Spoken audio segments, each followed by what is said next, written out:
Mm.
I'm live. Yeah? Sure. Is there anyone that could maybe do a quick, Gabby, could you do a last welcome in?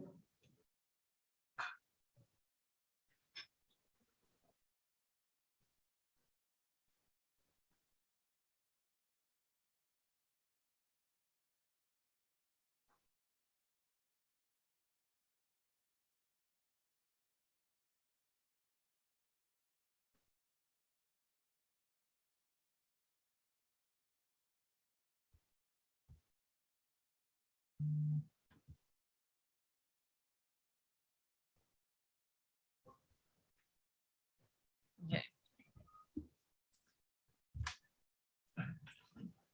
Is that... Okay. Hi. If you're tuned in live, welcome back to Kunstinstitut Melli and today's forum program called Altered States, co-presented with Ignota Books on the occasion of our exhibition, long-term exhibition, and to a certain extent experiment as a clinic called 84 Steps. My name's Vivian Zahel and I'm the research and programs manager. So for the final part of the program today, we'll be hosting or we'll be welcoming with us poet and essayist Anne Boyer for a keynote lecture. It's titled The Fallen Angel of the Senses. Anne was intended to be with us today, but unfortunately, on account of some quite swiftly changing regulations, she will be joining us virtually. Nonetheless, we'll have the program anchored in its Q&A with poet and teacher at the Sandberg Institute, Mia Yu. So the keynote lecture is called The Fallen Angel of the Senses, and it has a subtitle on angelic mediation, unthinkable sensoriums, and the information damaged world. A lot of really inspiring and useful conversations have preceded this point.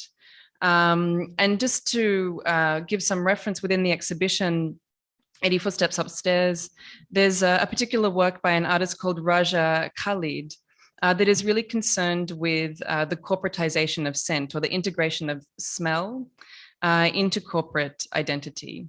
And with Raja, we had a number of conversations around smell, olfaction, within the modern commercial context, the way that the science for smell has been decades behind, for example, the science of vision.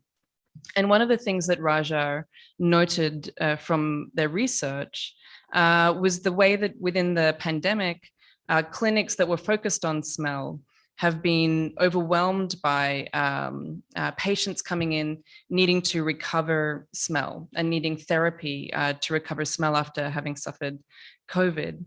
And there's a certain idea in that of a rehabilitation of the senses that has emerged from the exhibition as a very useful area to ponder, where it might also be possible to think of a rehabilitation of the senses in quite a broad sense, potentially including a rehabilitation of ethical senses or the capacity to sense the impact of, entire systems. So by way of a more direct introduction, Anne is renowned as one of the most prescient voices in contemporary poetry and nonfiction literature. Her recent book, The Undying, won the 2020 Pulitzer Prize in nonfiction. And published in 2019, it would have been hard to imagine how significant its narrative would be of endurance within the medical industrial context. In this keynote, The Fallen Angel of the Senses, Boyer will look both back into history throughout literature and pre-modern angelology, as well as ahead in charting ways through the broader ramifications of the pandemic upon our daily lives. And I would like to welcome, it feels like we're a bit in a seance, and we will be channeling Anne with us. For those not here, Anne appears on two very large projections on either side of the room, and we're in the round. So we hold the Ouija board together, Anne, and we summon you with us. So the floor is yours. All right, thank you, Vivian, and thank you. I didn't plan it this way, but I'm being sort of like hunted by the morning light here and can't seem to find out how to position myself to avoid having it directly in my way. I had one of the awkwardnesses of Zoom is that I have prisms in my windows, and I gave one TV interview in Italy where I just had rainbows on my faces, and it was a live interview. I couldn't get away from the rainbows, so I guess I value added the interview. I forgot how much I said I was going to talk about angels because I ended up writing more about flowers. My work has been in this kind of terrain of the almost sort of painfully poetic subjects of ephemerality and the minor senses and the various ways to sort of like attempt a kind of self-restoration in the face of information-damaged life. So not as much angel content as I had promised, perhaps too many flowers, but hopefully you'll forgive me for that. And I think maybe Mia will talk about this. Some of this writing does come actually from material and visual practices that I've been doing over the past 2 years, but the way that they look is not very important to me, not important enough to use visuals in my talk, because the experiments that I've been making are with things that fade and things that rot and volatile things, things which evade a kind of visual capture. And so it will just be me talking, no images, except my own face in the too bright sun. All right, the fallen angels of the senses. We still exist, those of us drawn to fleeting things, the ones who do not believe that the glimpse of a migratory songbird is trivial. The songbird for the moment also exists. It is not the songbird's fault that the drone exists, but the drone undeniably exists, sharing the sky with clouds and stars and birds. When it comes to the songbird amid the drones, the stakes are serious. I am a militant of that beauty. In times of crisis, the softness of beauty is as serious as the hardness of everything else. Flowers, fragrances, winged things. These are not sentimental little inconsequences or mystified curlicues on dead history's coffin. But this kind of beauty, the slight and the fading, is notorious for how it is also tautological. A flower that does not wilt has missed its own point. Fragrance is because it is volatile. Angels leave no artifacts and no archives. Winged things, fragrances, fugitive pigments, flowers act on us, primarily in vertical instants, not in the horizontal expansiveness of time. And the instant is always at risk of being strangled by a more contemporary unit called the moment, which is the present's vacuous substitution for the deep immeasurability of the quasi-eternity, the instant once made possible inside of time. Our rational account of time assigns minutes to arithmetic and repetition, but the surprise of an instant of the fleeting is a side step. The instant of the fleeting beauty is a kind of trap door into which we may fall out of the present organization of time. So it's no surprise that it's been understood that the instant is linked to the temporality of the angels, in the lore associated with them, they sort of dart back and forth between eternity and time through this door, this porthole of the instant. And there's even sort of a robust debate in angelology about the dramas of the angels, like the fallen angels, and how this kind of narrative can happen inside of eternity. So while that remains unresolved, we do know, or we do perceive, or we do tell stories about angelic messengers arriving to us through the instant's porthole. I mentioned this about time because it seems like there's a bridge between the delicate instance of mystics and poets and the more durable account of time called history. The bridge is the senses, and especially the so-called minor ones that now face a kind of decay or deformation in the present arrangement of the world.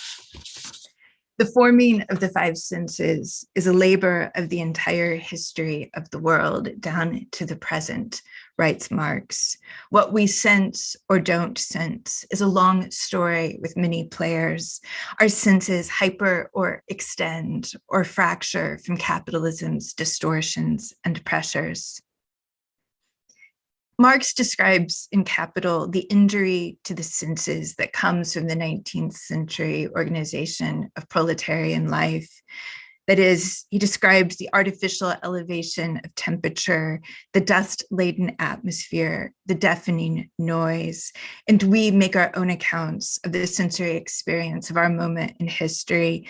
Sometimes under history's exertions, our senses dull and break, and sometimes, as probably most of us know, our senses become chronically over-receptive. We feel too much, and we are exhausted from feeling.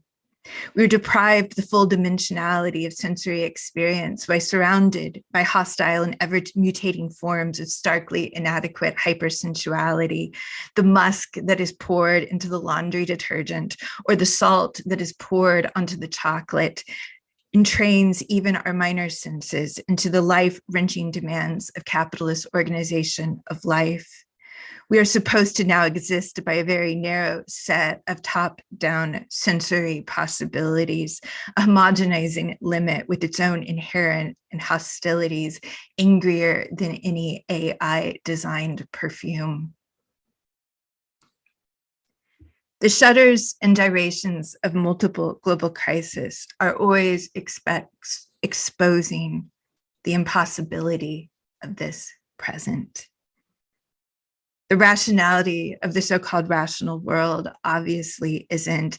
And if it's for this mock rationality that society consigned to minor experience, the fragile and the fleeting, there has been a grave error.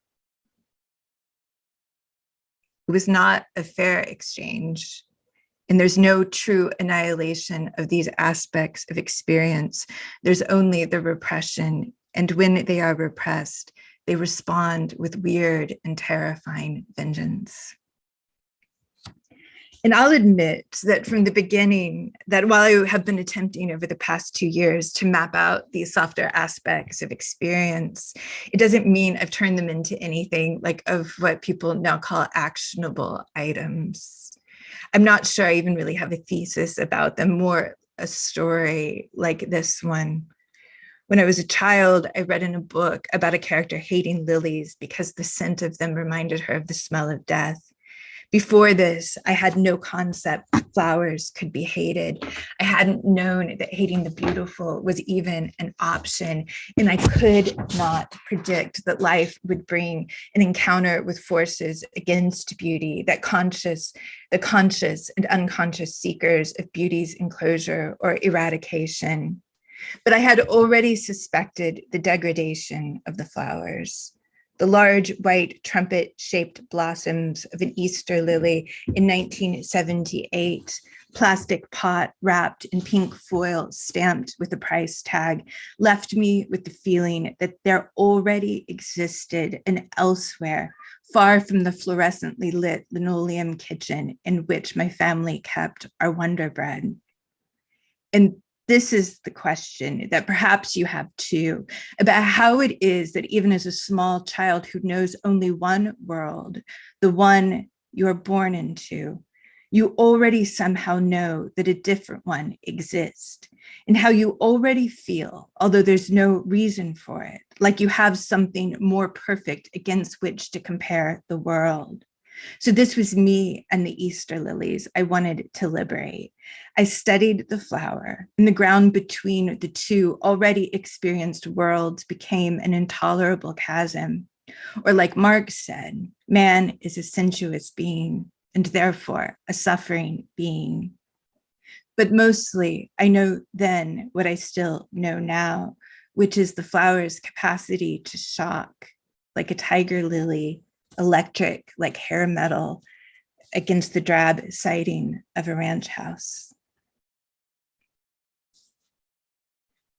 So the pyramid of Cestius in Rome is an enduring work of a businessman whose most remarkable act was to die and be buried in an enduringly garish way.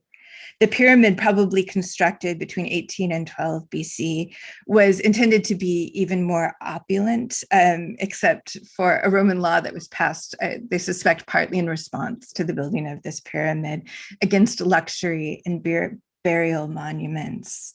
What Cestius did represented an ongoing social problem.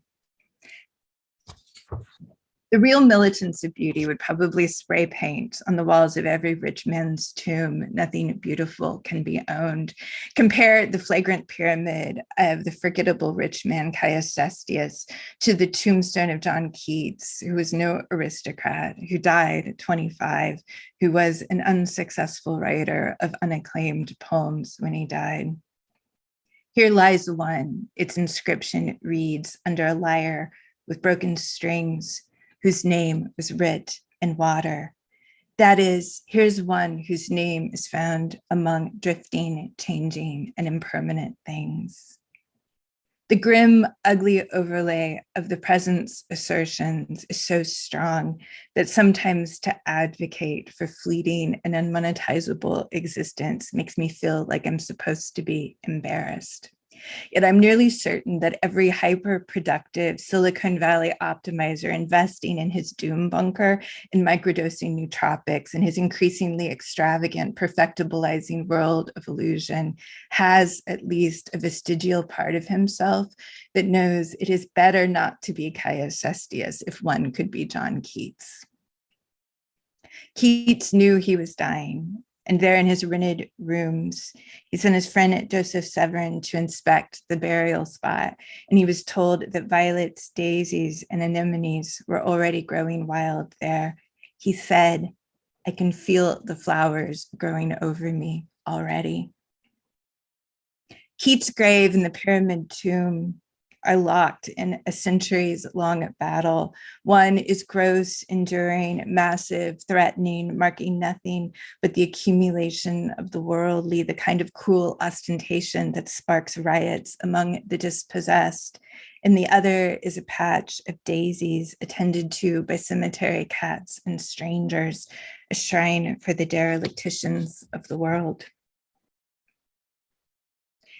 In 1904, Helen Keller, from whom I drew the title of this talk, published a rich phenomenological account of the minor senses called The World I Live In. Keller set off to trace the sometimes neglected expanses of these minor senses, the perceptions of vibrations. Every atom of my body, she wrote, is a vibroscope of internal sight, of touch, and of scent. Scent, she describes as the fallen angel of the senses. It's scent's unerring commitment to truth, she says, that leads us to suspect it is demonic. Scent's revelatory processes do not protect us from our own sense of shame. We smell sex and holy incense, flowers and disease all together. Scent doesn't allow us the hypocrisy of something we might like to think of as dignity. And Keller also described the particular, sometimes paradoxical experience of a human hand as it is held in a human hand, which was her primary mode of communication. A bishop with a funny hand, a humorist with a hand of leaden gravity, a man of pretentious valor with a timorous hand, and a quiet, apologetic man with a fist of iron. She described the hands of history, what she called the wildflowers of humanity, the finger motions, the wildflowers of speech. Each of these experiences of the minor senses that she described shared an edge, vibration, scent, internal sight, like dreams and vision, and human touch are all among the fleeting. It would be difficult to make a monument from them. They depend on analogy, memory, and inner vision in order to cohere. Keller wrote, without the shy, fugitive, often unobserved sensations and the certainties which taste, smell, and touch give me, I should lack the alchemy by which I now infuse into my world light, color, and protean spark. The sensuous reality which interthreads and supports all the gropings of my imagination would be shattered. The solid earth would melt from under my feet and disperse itself in space. The objects dear to my hands would become formless, dead things, and I should walk among them as invisible ghosts. Keller was writing, of course, what life was like for her, whose minor senses were, in the absence of traditional sight and hearing, her major ones. But she warns, too, about what happens in general when the overemphasis on the so-called major senses, sight and hearing, corrode our other capacities. She writes of those she suspects are scent blind, who are so dazzled by the sense of sight that they have lost contact with their capacities to smell. Her thinking echoes Marx's, and it prefigures the devastation of human experience that has come to us through the screen-dominated world. When reading her meditations on the senses, the present diminishments and manipulations of sensory dimensionality verges for me on the unbearable. That is, the experience of a world depleted of its diversity of scent, human touch, and vibration is the experience of a world made of dead or partially dead things. The screen world is a haunted one, populated by wisp and specters, maniacal repetitions, vacated by subtlety, rich contradiction, and death. Now we touch the cool madeness of tempered glass screens. We stroke them compulsively. The relation is, of course, for some people, one of addiction. For others, we are compelled. But the pandemic has intensified and expanded that relation. So for even those of us aversive to screens, there's little choice. This is where you go to work. This is where you go to school, to the doctor, where you seek love, where you express resentment, where you enact revenge. The screen has become too often the last sight of the dying. In the months before the pandemic took hold, I made what was probably a very badly timed decision to try to refuse the screen life as much as possible, to try to see if I could in some way restore my senses, to attempt to reverse the self-suppression of them that I'd undertaken to be a part of the world. That is, I'd wondered what it is I was giving up in order to pretend as if I couldn't feel and sense what I could feel and sense. And I sought to return with utter seriousness to the ephemeral and the sometimes abjectly poetic, not just things like angels, perfume, and flowers, but also things like love and what was once called the soul. I returned as well with a set of material, spiritual and historical practices involved with all these things, all of them also aligned with the lives of women and like the feminine, sentimentalized, neglected, mocked, and mistrusted. And in doing this, I learned what I could about the fugitive, the volatile, and the ephemeral, about rotting blossoms in the light of time or in the atmosphere of human agency, about the lengths we go to disguise ourselves as flowers, how we reach for their colors, for our textiles and cosmetics, how we extract and preserve their scents for flesh and fibers. The history of dye is the first sentence of my account begins, is the history of deception, a mimesis of the garden concocted in urine and ferment and blood. And it was during this time that I also began to try to understand time itself, especially the measure of time called during, in which the whole world was seeming to wait for a utopic after.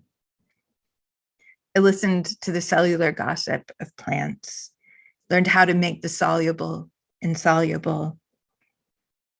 I coaxed sorrel with copper, clamped, steamed, soaked, pounded, pressed pigment from plant to fiber, and I extracted scent molecules with steam capture and solvent distillation, bound pigment from roots to alum, and released the pigment again from its metals.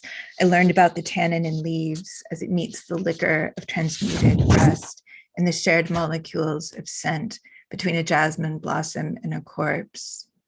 The point of all this wasn't anything like fixity, but it was about fading. That is, I made everything strictly impermanent. It was about all the things that fade away.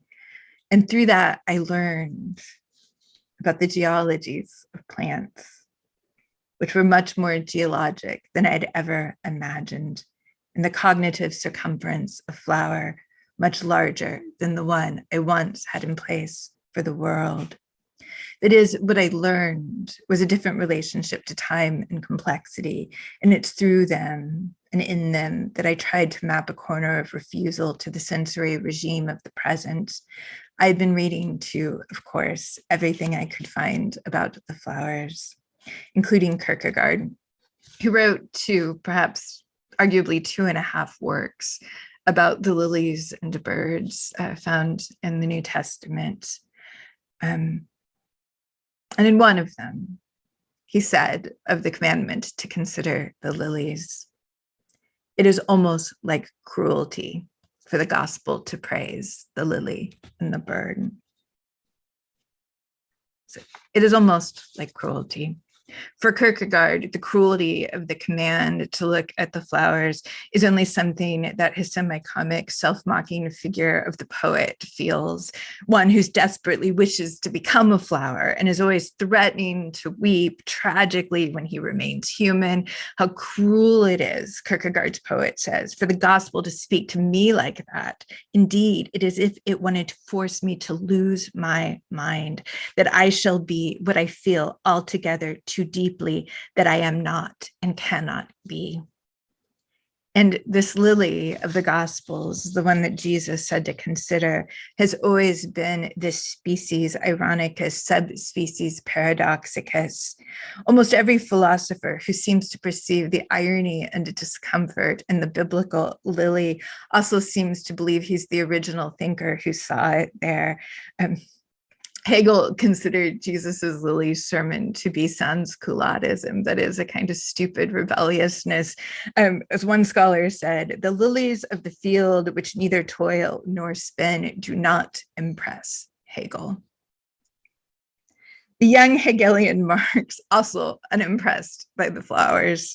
Yes, consider the lilies of the field, he wrote, how they are eaten by goats, transplanted by man into his buttonhole, how they are crushed beneath the immodest embraces of the dairymaid and the donkey driver, exclamation point. Marx's sentence is really fun, but that humans regularly and unthinkingly dominate beautiful things isn't remarkable to anyone who's ever seen a parking lot. The lily of the field has always been a scandal, as if Jesus said, consider the goat food, which never works and never worries and is more beautiful than you. So the Archangel Gabriel, the only angel mentioned by name in the Old Testament, frequently carries a lily. They have, according to Muhammad, 140 pairs of wings. They are the spirit of truth and the one who dictated the Quran. They also appeared to Joan of Arc.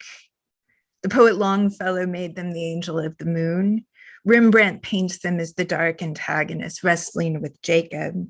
It's rumored that the dust kicked up by Gabriel's horse animated the golden calf.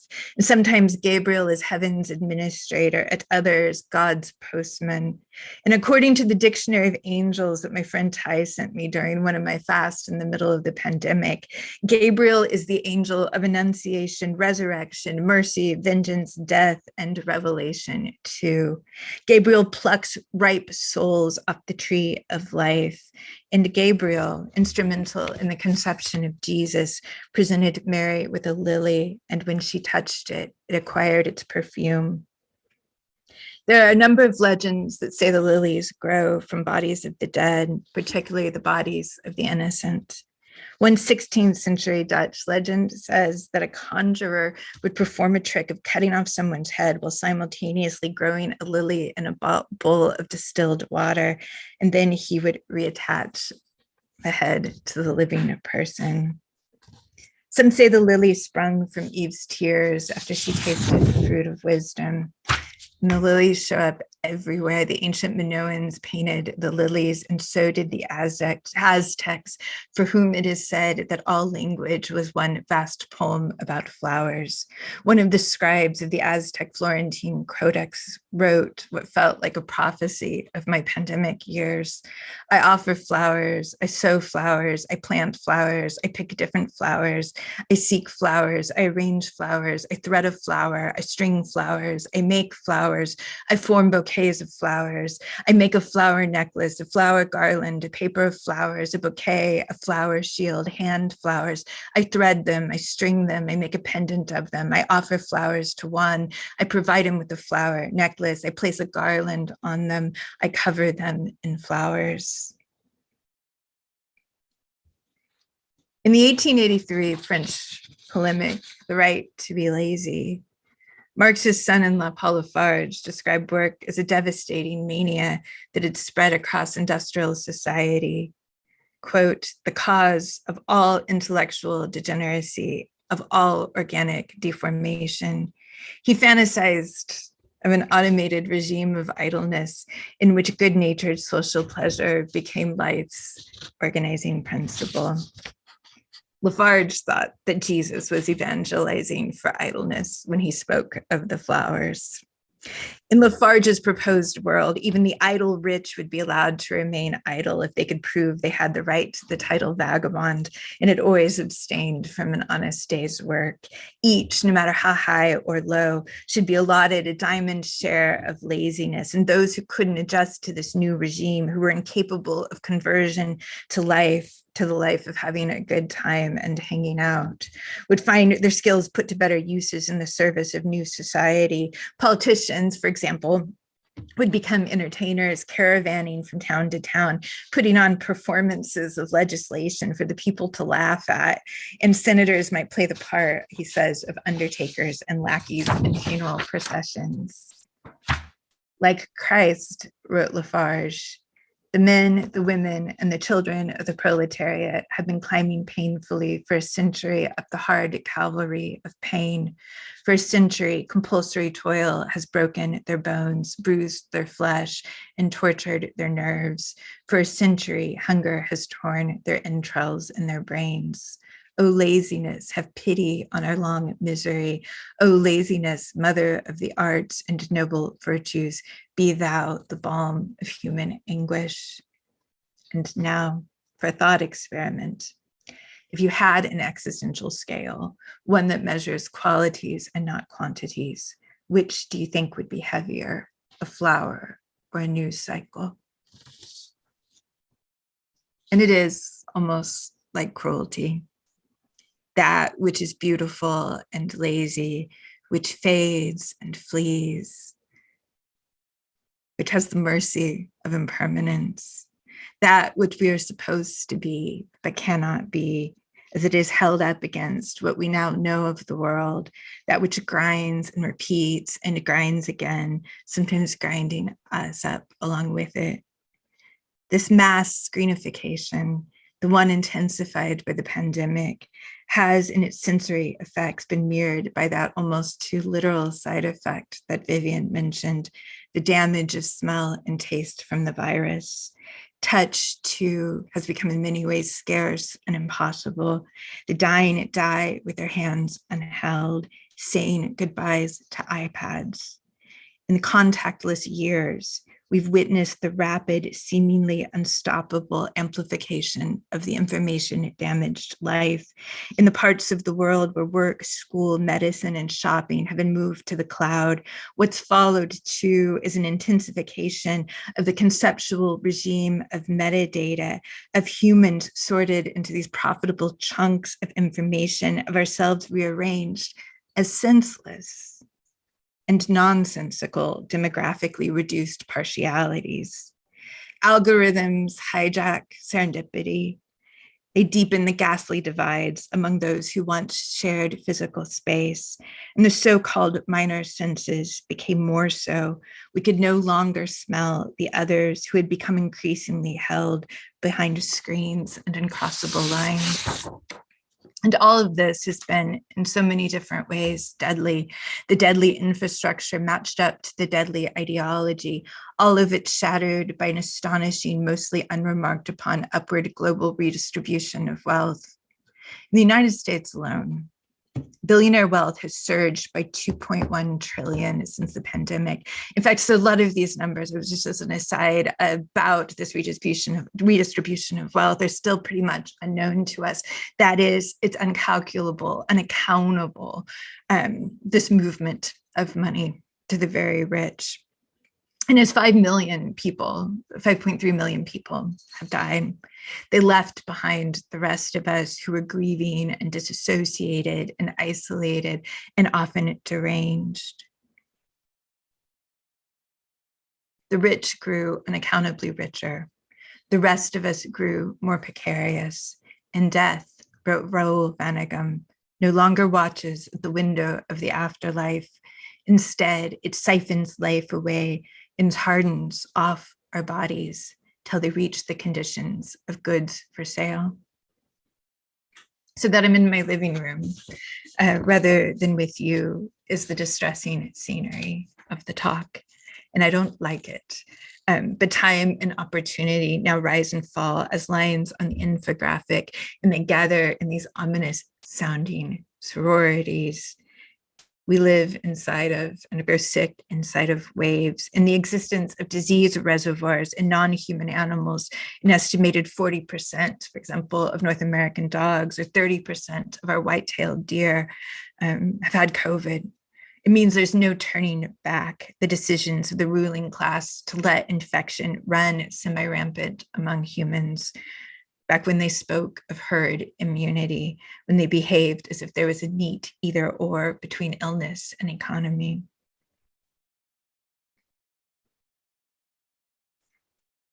Well, someone said, as I was trying to decide whether I should try to get on the airplane, is that there are some decisions which are toss-ups between the heart and the head. And there's some that would mean if you went with the heart, you'd have to decapitate yourself entirely, which means it wasn't logical for me to come under these conditions. But for every rioter burning a pyre of bicycles and roaring out the word freedom, I totally get it. That is, as the ancients said, I'm human, there's nothing human unknown to me. And I read a news story as I was doing my research about whether or not I could come for the talk, that the Omicron variant is the virus trying to become more human. And I don't know what it means exactly when a virus becomes more human, except perhaps that there is nothing unknown to it. And while I would prefer to have been there with you to talk about this, when it comes to the screen, to be honest, I would prefer to do just about anything else in the world than appear on one. It's like the screen is cursed. deprived of scent and warmth and complex vibration, and deprived too of forgetfulness. What's on it will be recorded and archived and objectified, and some of us along with it. And forgetting, as I've learned in these past couple of years, is one of my favorite things. It's intimately related to the experience of fleeting beauty. And forgetting is something worth defending, and that it's a form of mercy, and that forgetting is always helping us access something like innocence, especially as we grow old.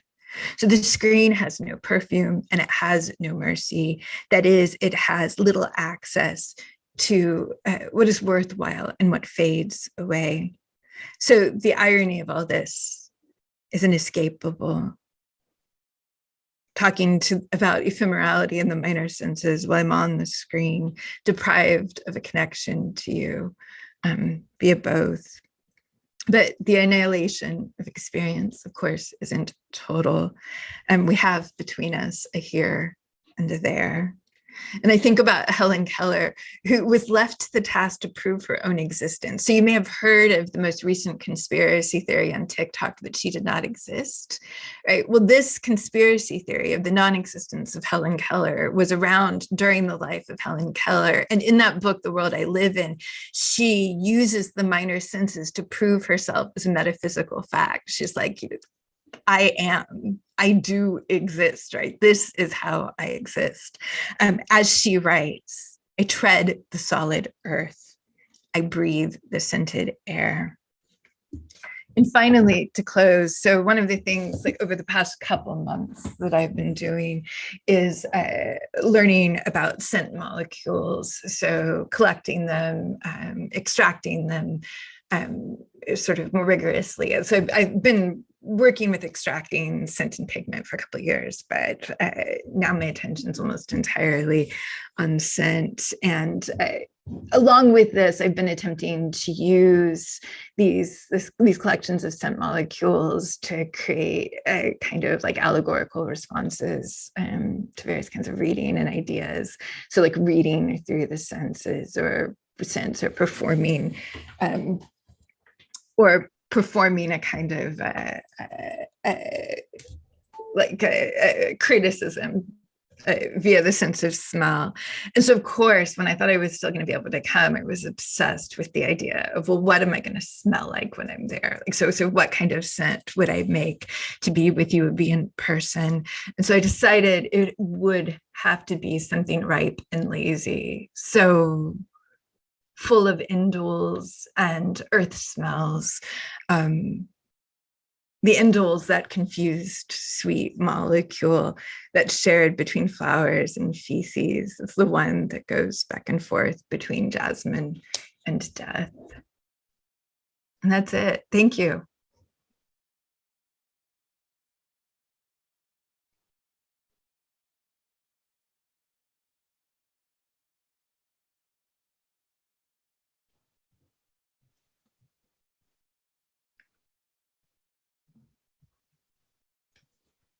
Thank you so much, Anne, for that incredible talk. I was thinking about while you were describing this last moment of your talk about not being here and being here through the screen, and in the ways in which the screen is kind of negates or takes away the experience, the way that in which we experience being together through the minor senses. I started thinking about something that I learned from Lisa Robertson's project with Stacey Doris, the perfume recordist, is, and I don't know all the physics of this because I'm not a physics-minded person, but they do mention in their writings about their project that the molecules of scent are carried also in the wavelengths of sound. And so that was part of the motivation for their project. That's to make recordings of perfumes. By recording the sounds of Paris today, they could record perfumes from the 19th, 18th century.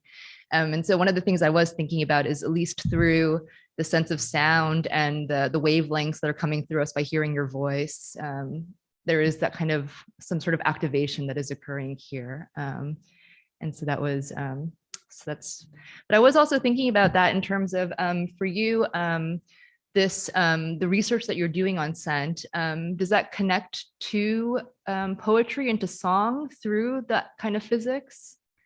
I mean, I think so. You know, it's really hard to tell, because I think that when I set out a couple years ago, so right before the pandemic started, to kind of learn and to practice all of these things, my interest was to leave behind any hope of anything that once resembled what I would consider like finished art.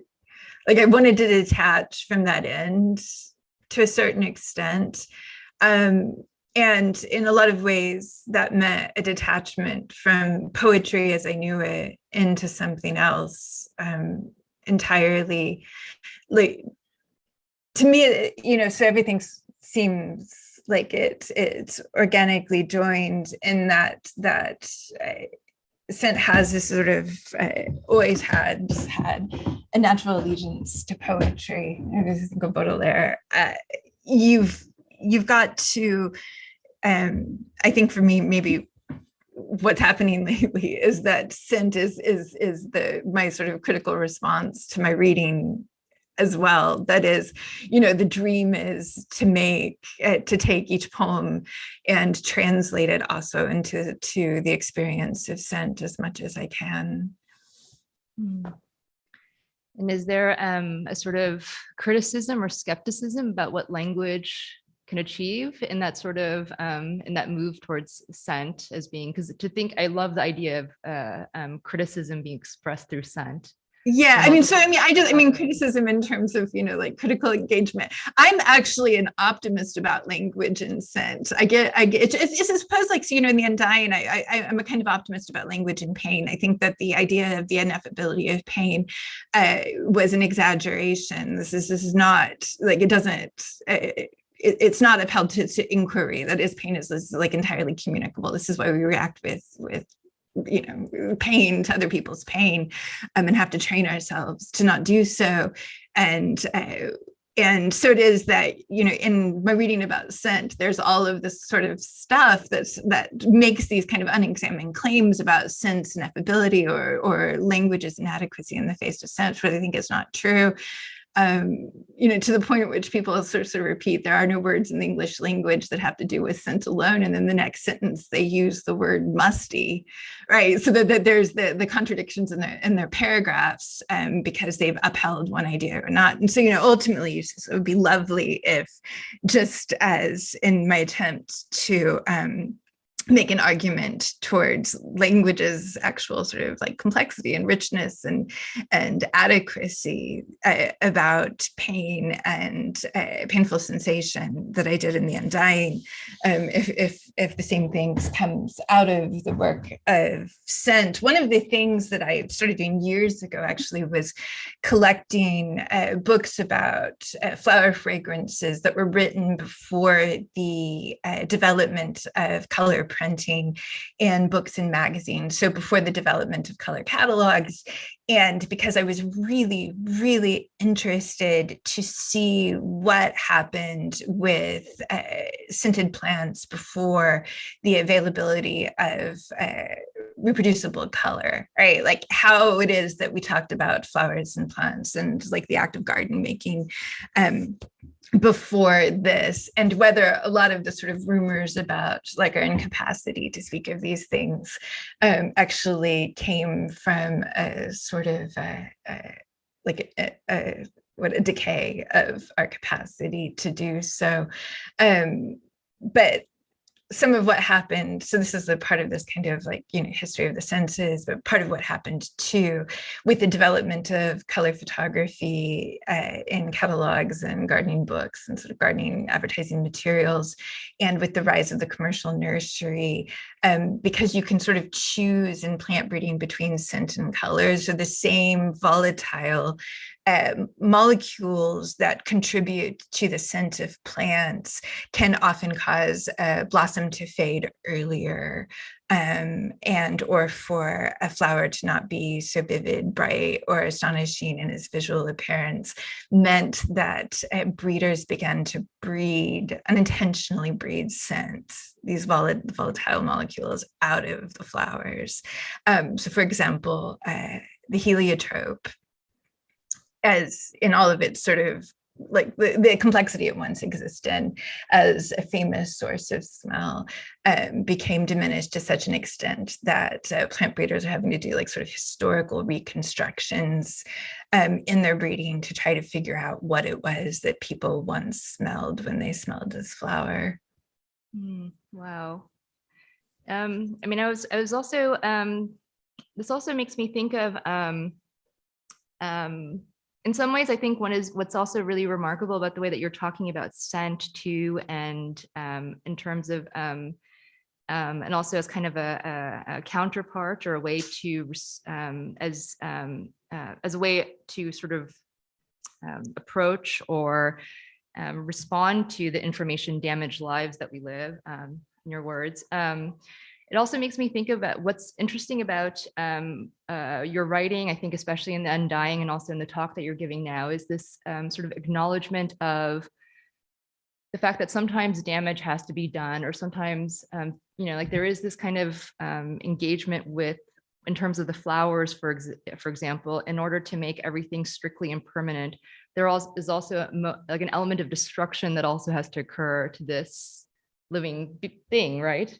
And I think that that's sort of the constant negotiation or constant thinking through what is destroyed or what has to be damaged in order for other things to be born or other things to emerge in a way that perhaps makes the world a bit healed a bit more and less hurt, is something that I find really remarkable throughout all your writing.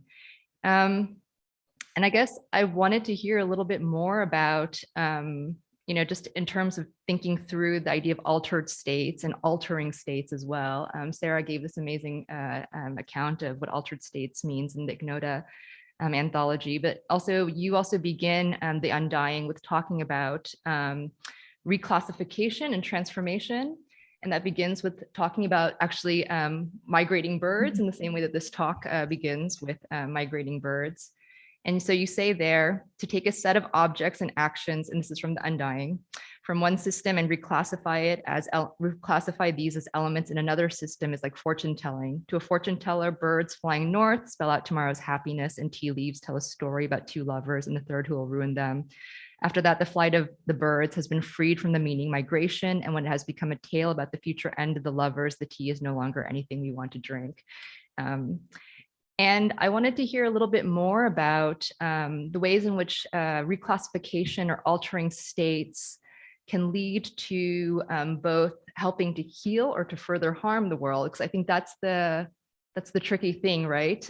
There can always be ways in which we transform things, and we want to transform things, and that's part of the creative spirit. At the same time, your book is also so much, The Undying, and this talk also about the ways in which things have been transformed to actually further harm the world too.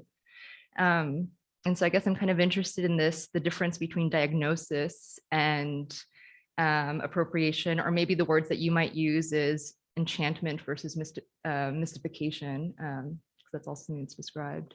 I totally forgot I did the bird thing then too. But I mean, this is a lot. This is a lot of what. Yeah, sorry. But this is a lot of what I've been thinking about. This is why I was very excited to get a chance to talk at this, is because, obviously, part of what I've been doing is I've been thinking about ephemerality, is also thinking about the kind of like one versus the other. So one loss versus the other, in the intersections of time. So for example, I've been thinking and writing a lot about sometimes empires fall because they need to, but which doesn't make the experience of the destabilization of the society that you live in any less terrifying, right? It might be exciting. It might be register as abstractly positive. But for those who exist inside of massive historical shifts, right, it's still a loss of recognition of what once constituted the grounds of life. so taking this idea of this larger social transformation that we're all living through, and trying to understand its relationship to in fact, it's a very molecular, microscopic aspects of damage, change, and transformation. It's very intentional for me. I was watching a talk with Cornel West and Judith Butler, and Judith Butler said, "Oh, this is like the Lucretian moment." And I thought, "Oh God, there's this sort of no better way to describe this world of this sort of."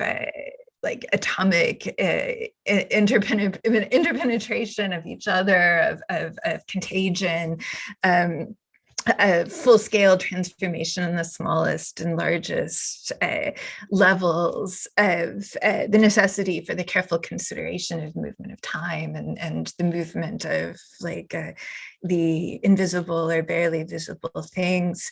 That idea of the altered state or of the curing damage, I think, so, one of the practices that I sort of undertook, during these years of the pandemic is taking the time to engage in the ancient practice of fasting and having these sorts of profound physical and mental transformations through the act of basically doing nothing, right? This sort of extreme laziness that means you don't even eat for a while.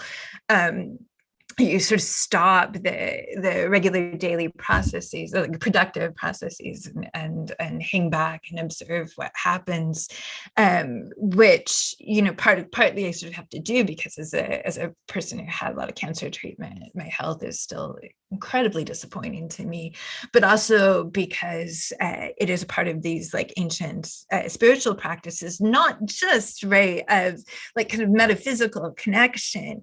In fact, sort of fasting is the practice of heightening sensory awareness. That is, if I'm going to re-educate, if I'm going to try to figure out what I lost by pretending that my senses were organized according to the way capitalism organizes them, I found that fasting is one of the very best ways to, for example, begin to really smell.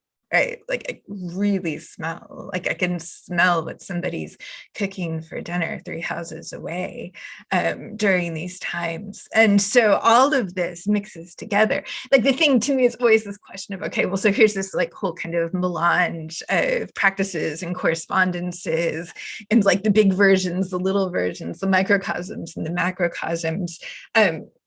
I struggle, right, to think, well, how does this, I don't know if it's organized isn't an argument, right? Instead, it's just oh, here's this thing that I do or you can do, this potential little corner out of which to try something to understand the situation of the world right now.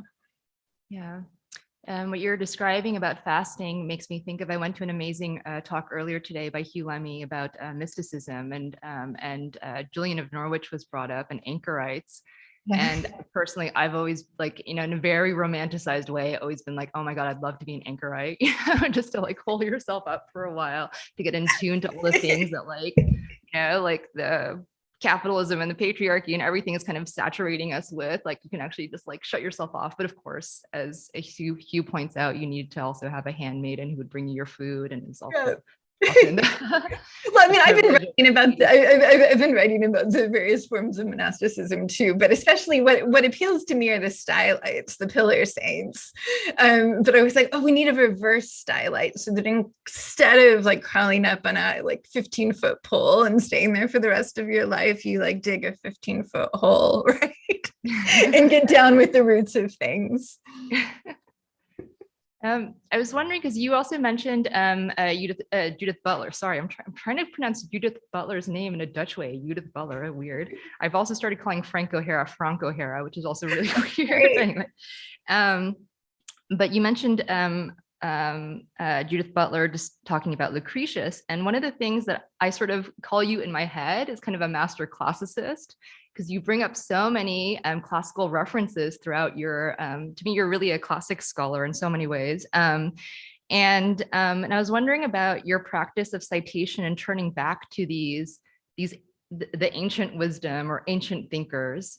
In the Undying, you talk quite a bit about Aelius Aristides and prescriptive dreaming as well. And I wondered would it be far-fetched to describe your practice of citation as being close to a kind of mystical exercise or kind of? Well, yeah, of course. I mean, who can resist trying to have conversations with the dead? Like this is especially the long dead, like those who are so far away from us in so many ways, right? That reading was always the first thing, because you got to hear the voices of those who are no longer with us. And then writing sort of follows, because it's like, oh, I get to talk back, right? So that I can engage in this. And then somehow also there's like some movement forward in which I'm the voice of the dead, and others of the living engage in the conversation. And I mean, I think I particularly like the weird moments of the weird records that we get, like Aelius Aristides. He was a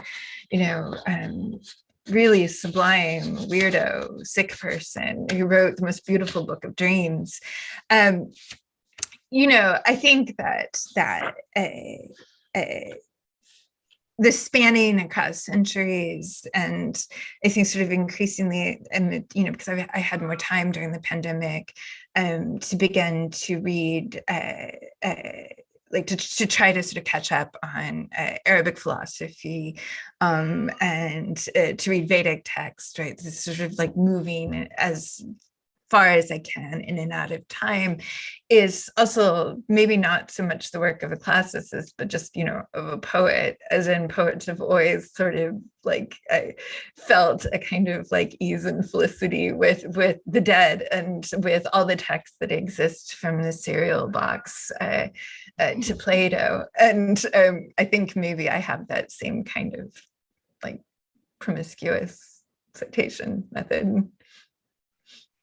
Well, speaking of promiscuous citations or promiscuous speech, I feel like this might be a good time also to ask others that are here in this circle if they have any questions for you.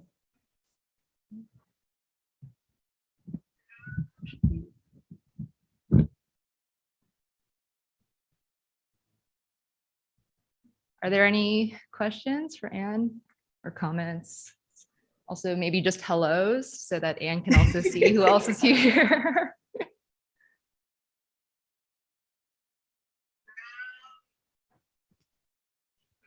My cat is saying hello to all of you, if you can hear her. Sorry. I have to say also, I mean, I know it must have been really annoying for you to have to constantly keep moving because of the sunlight, but there was this like gorgeous moment where your mouth was lit up, and then your paper, like the whiteness of your paper looked like it had a glow around it. So there was like this amazing kind of transferal moment that was there. Well, it didn't start right until the moment that the event started. And so had I been smarter, I would have set my camera up in a different place. But as it was hounded by the light. Are there any questions or comments or hellos? I mean, I can dive in with something. So hi, Anne, it's Vivian. I'm not sure how much of us you can all see. I mean, thank you so much. It was so wonderful to hear that talk after having been in such close dialogue for so long, and having really enjoyed a rich sort of round of references in terms of what it means to consider the sensorium as a kind of a topic for a keynote, and in relation to mental health and modernity.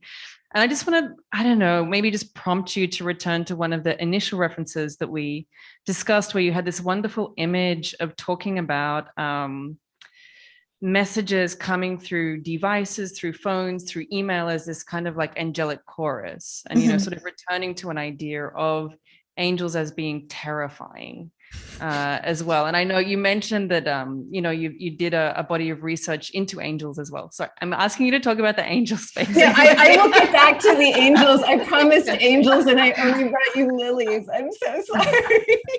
I brought you an angel bearing a lily. it was terrible. No, I so this is another thing. I mean that I've been studying. So when I was at Cambridge, I intentionally went to go study the angels and set because they have a robust angelological practice there. So you can just encounter on a daily basis people who are the great scholars of the angels, and they have pretty good stuff in the library. And so I set out to try to understand this dimension of human existence to our sort of our interactions with absolute mediation, which is what the angel is, right? So the angel is its own message. It leaves no archive. It has no artifact. It doesn't carry the letter. It is the letter. An angel shows up to you, you absolutely know that something's happening to you, right? This is in accounts of human experience of angelic messengers as they arrive across human experience in space and time. They have the element of terror to them, which is also that element, as I said, of the instant, the kind of access to the trap door from the temporal into the eternal that the angel brings, or the fleeting moment of beauty brings, like the shocking experience of this sort of, the bird that disappears, appears one moment and disappears the next, that this is sort of what the angel is. And so there's theory. So Michel Serrat, in his book on angels, proposes that all human communication, all media as angels, absolute mediation is our contemporary angels, so that each of these emails and texts that we receive is actually an encounter with an angelic messenger, which is why we can grow so afraid of yet another email arriving and what it is we're supposed to do with this. I think one of the reasons I didn't follow it up on it is I'm not quite sure. So I understand. So again, I have this thing where I'm is one thing like another, or is in one thing like another insofar as certain aspects, but in other qualities, one thing is the undoing of the other, right? And so the one-to-one correspondence of an email with an angel maybe became too tidy for me, because I was oh no, what if the angel is actually the thing that undoes the email, right? What if it's the terrifying force that renders the known world a surprise once again? And so I'm sort of caught here on my thinking about angels, whether I want to sort of accept the position of one mediation, one media being like the other, the angelic messenger and the electronic messenger as the same, or whether they're different. And perhaps this also comes to is that as I began, because you can't really start thinking about the angelic without thinking of the demonic, and it's very uses as a conceptual category. And what Lukács describes as the demonic is so much of how I think we probably experience the electronic world, or the algorithmic world, which is controlled by these forces that we can't quite parse out, that things which again sort of terrify us or unsettle us, but in which we suspect might not be in our interest, but which we are sort of godless and baffled in face of. And so probably an inadequate addressing of the issue of angels, because like I said, I'm still very much unresolved on the position I take, and the position I take on the angelic order.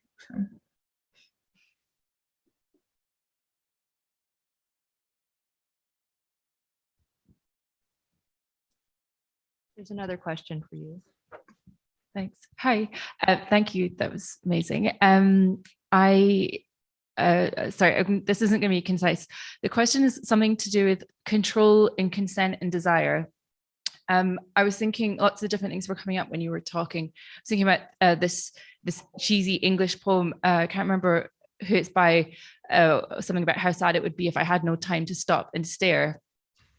And how annoying that kind of sentiment is when you have to go to work, or if you're sick and you can't smell properly, and you can't properly appreciate beauty. And I was thinking about Denise Ferreira da Silva and some of her work on senses and perception, and a kind of, I don't think she'd use the word critique, but kind of some sort of critique of Kant, and that sort of gaze at the flower, this like bounded object that necessarily has a distance between you and it,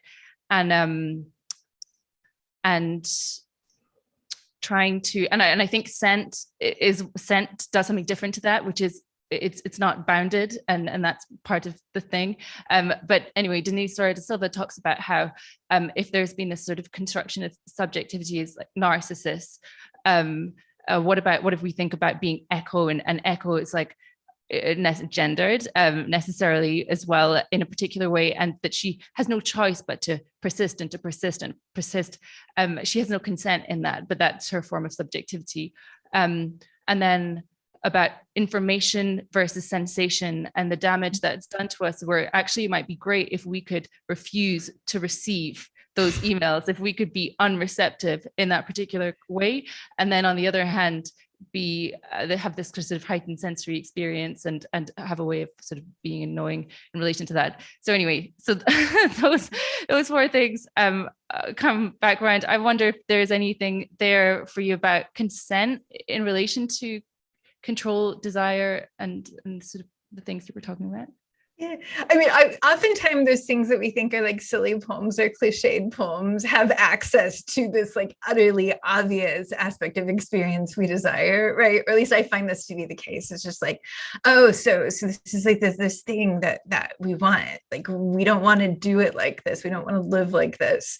And so that even our most like simple poems or simple expressions are, again, just like stating the sort of horror at having to exist as inside the structures of the world as we do.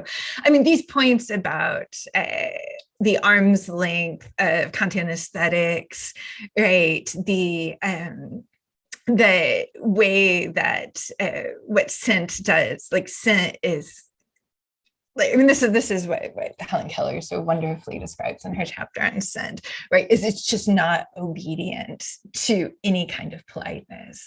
Like, there is no polite scent, right? Like, you can add a polite scent to a toilet, but you're still not going to actually make the toilet less toilety, which is, sort of like this fantastic like access to like the fullness, like the contradictory nature of existence inside smell, that like is always posing such a challenge, right, to whatever forces that would want to control aesthetic experience or manipulate them for the service of the marketplace. I always think, so now that I've been learning more about molecules, about the cheap so-called musks that are thrown into all of our household products, which is there's a scent, like that scent of clean that is all throughout the world, are these scents. And now commercial perfumes are apparently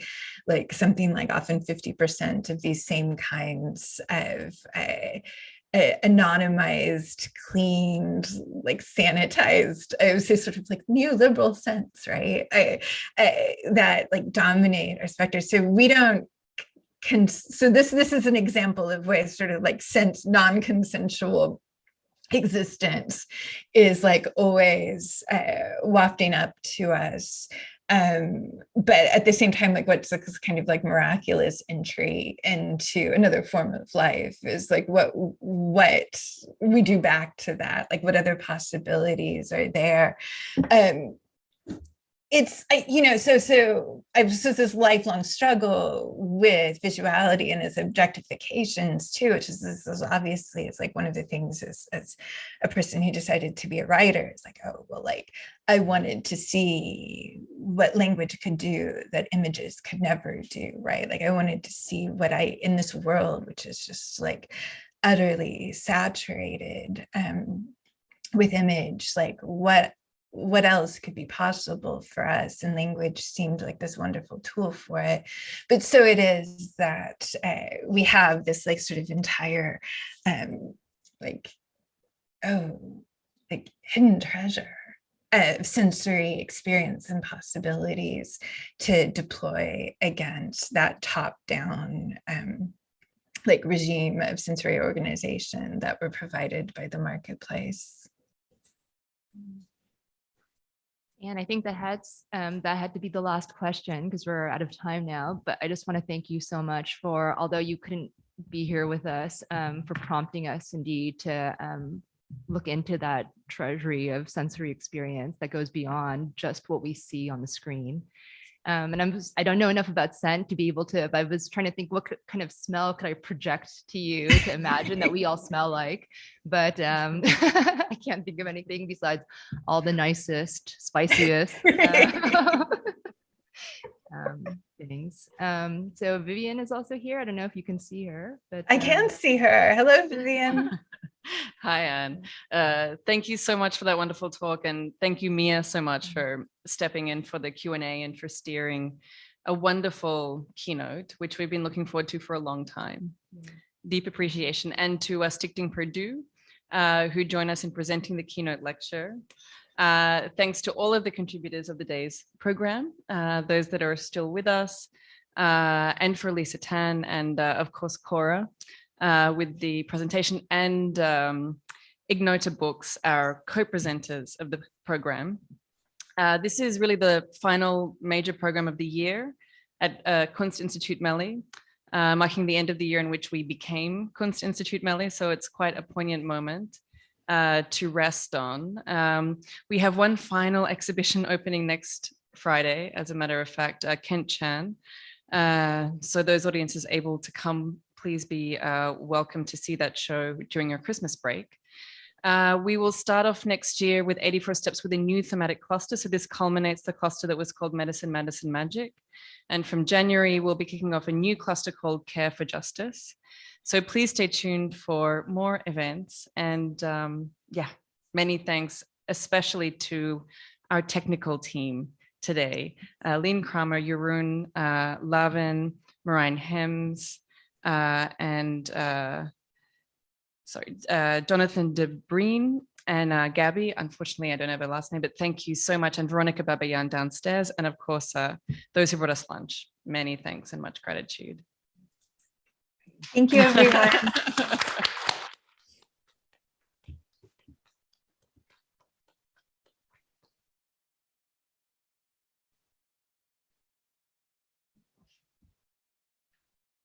Thank you.